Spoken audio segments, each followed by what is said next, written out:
Welcome back to this week's edition of Lightning Round and the email of the week. Let's get cracking. First question, Google Wallet launches. Does this thing have a shot in hell of surviving and becoming something relevant? I think it does. First off, I'd like to say this is the kind of thing that would justify the Android operating system, plain and simple. Yeah, Google launched Google+. They're not going to compete with Facebook. They're not going to kill them. I think they're aware of that.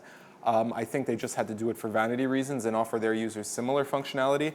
But this is what's going to make Android move, the fact that I can pick up a phone that is not only open source and is cost effective, but I can pay with. And there's already a market for this. They're doing it with RFID chips in Asia. People pay for things all the time by just swiping their phone.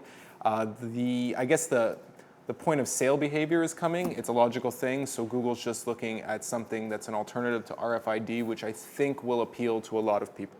Yeah, briefly before going to question 2, I think, when they launch Google+, they're clearly trying to catch up to Facebook, which is already massive. But I think something like Google Wallet, the time is right before Apple owns that market somehow because they have all these iPads and iPhones. So I think this is an area where even if it could come across as a Me Too product, which it's not, I think this makes sense because they're sort of striking before Apple. I think that's why it's promising. It's one of the first things Google has done in a while that hasn't been a Me Too product. Yeah. And that tends to be where they do well.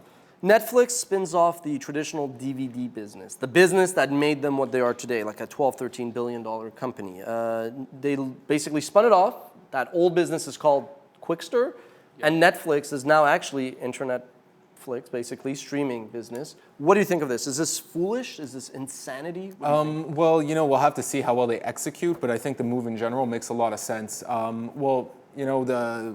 The CEO said in his blog post, Netflix will become the streaming thing because that's videos from the net, where Qwikster will be our DVD thing. Now, of course, Netflix started off as a place to rent movies online, but DVDs are going the way of the dinosaur. Exactly how we're going to consume video online, I'm not sure, but it's definitely going to be online. There's going to be no physical storage device going back and forth. So I think it's smart that they split the two, and that way they can really only focus on the DVD component as much as there's a market justification for it, and they can really maintain a strong streaming brand. I think it's a sign of confidence in the strategy, which I think is actually right, because they want to avoid like what happened to Blockbuster. What they did to Blockbuster, they want to avoid somebody doing that to them. And you see Amazon, but also Walmart's Voodoo. I mean, these are all things that I think could come back and hurt Netflix if they don't say, hey, treat the two businesses separately, judge us fairly, because if we keep the two, we're going to have two constituencies, users and investors, not really understand what we're doing. So it's bold, it's courageous, but I think it's the way to go.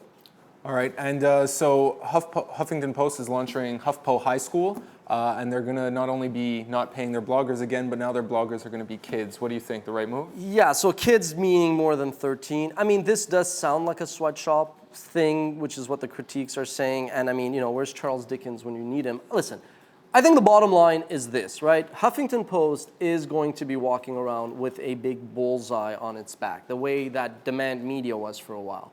It's very easy to criticize them for everything. At the end of the day, kids are creating content everywhere, whether it's on message boards, whether it's on Facebook, whether it's on Google+, wherever. So that, I think, if you're going to sort of and guess what? All those companies also make money, right? So the fact here is, what is the issue? Is it that kids are creating content and somebody's making money? Well, guess what? Google makes money when they write something on a random message board. And Facebook makes money when the guy, comes home from a bar and he's 16 or 18 or whatever. And carriers make a lot of money when they send, SMS messages and stuff. So my point is, you need to start getting over the let's bash Huffington Post, let's bash demand media. You could pick on them all night and all day. I don't mind when kids are writing. I don't think it's a bad thing when kids are reading these days. So I think let's take a step back, let's cool it. And let's move on. You know what? It's not even a new thing. There's plenty of magazines. They're more regionally spaced, but they model themselves as magazines for kids by kids, and all their contributors are unpaid high school students. It's a really established business model. HuffPo is just the first big online name to do it, and I think it could be, if the community is properly curated, it could be a great opportunity for some high school kids who want to get their names out there as knowledgeable or influential in some kind of community. Yeah, she's not selling cigarettes to these kids. She's basically just creating a platform which will help her make money. That's capitalism. I think we should move on. Okay. And also, so we were talking about Carol Bartz last week. Quite a bit, yes. We're going to talk about Carol Bartz again. We shall. So she gets severance pay of $14 million. What do you think about that? Okay, well, again, let's be fair. You could bash Carol all you want. A lot of insiders at Yahoo actually like her, and I probably shouldn't say this, but the consensus was she got stuff done. She came on as an operations person, not as a product guru, so I think maybe it was time for her to leave, but she should get credit for at least cleaning up the company to some extent. Okay, you asked me a question. Let's get back to that question. Sorry. She was expected to make $10 million. She did, I believe, allegedly disparage the board. She did have a non-disparagement clause, so the board could have said, we're going to fight you on this, but she was still a board member, right? So I think at the end of the day, it's like, okay, you were entitled to 10, you're on the board, you said something that we don't like, so we could say you're not going to get the 10, but then you're going to sue us and stay on the board and be a thorn in our side. So what's the price to pay you to make up for the 10 million you were owed and to get you to just leave and maybe going forward not calling us doofuses? She might have written down 20 million, 15 million, whatever it was.